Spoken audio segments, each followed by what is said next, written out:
నమస్తే, welcome to 99 TV. కాంగ్రెస్లో నాయకత్వ గందరగోళం ఏర్పడింది. తెలంగాణలో కాంగ్రెస్ ప్రభుత్వం ఏర్పడి ఏడాది కూడా పూర్తి కాకముందే పార్టీ లోపల నాయకత్వంపై చర్చలు జోరందుకున్నాయి.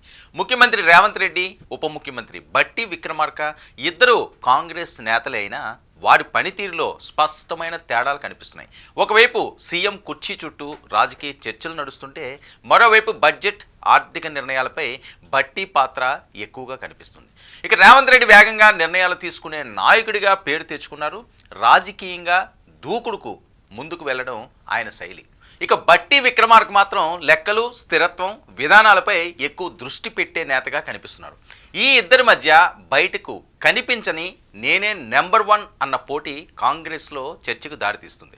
ఇక బడ్జెట్ వచ్చినప్పుడు ప్రభుత్వం సంబరాలు చేసుకోవాల్సింది పోయి విమర్శలు, సెటైర్లకు అవకాశం కలుగుతుంది. ముఖ్యంగా బీజేపీ నేతలు ఈ పరిస్థితిని ఆసరాగా తీసుకుని సీఎం ఎవరో ప్రజలకు తెలుసు, కానీ డబ్బులు ఎవరి చేతిలో ఉన్నాయో కూడా తెలుసు అంటూ పంచ్ డైలాగులు వేస్తున్నాయి. దీనివల్ల కాంగ్రెస్లో పాలన కన్నా అంతర్గత పోటీనే ఎక్కువగా ఉందన్న భావన ప్రజల్లో కలుగుతుంది. కాంగ్రెస్లో ఫైళ్ల కంటే ఫ్రాక్షన్లే ఎక్కువగా ఉన్నాయన్న విమర్శలు వినిపిస్తున్నాయి. ఒక నిర్ణయం తీస్తే ఇంకొకరు దానికి వివరణ ఇవ్వాల్సిన పరిస్థితి ఏర్పడుతుంది.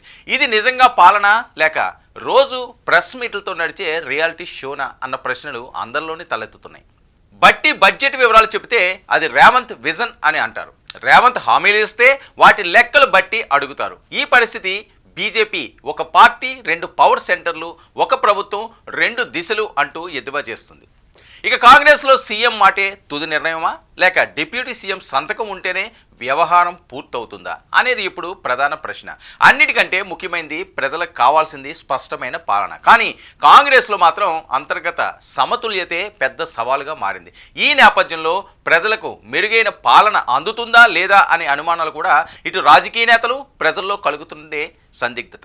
ఇక అధికారం వచ్చిన ఏడాదిలోపే కాంగ్రెస్ నాయకత్వంపై డిబేట్ రావడం పార్టీకి మంచిది కాదన్న అభిప్రాయం వినిపిస్తుంది. చివరకు బీజేపీ కూడా కాంగ్రెస్పై పెద్ద సెటైర్ వేసింది. కాంగ్రెస్ను ఓడించాల్సిన అవసరం లేదని, కాంగ్రెస్ తనను తానే చితక్కొట్టుకుంటుందన్న బీజేపీ వ్యాఖ్యలు ఆశ్చర్యాన్ని కలిగించాయి. మొత్తానికి తెలంగాణ రాజకీయాల్లో ఇప్పుడు ఒక సందేహం నెలకొంది. రాష్ట్రంలో కాంగ్రెస్ పాలన నడుస్తుందా లేక కాంగ్రెస్ పార్టీ లోపలే పాలన నడుస్తుందా అన్నదే ప్రజల్లో మెదులుతున్న ప్రశ్న.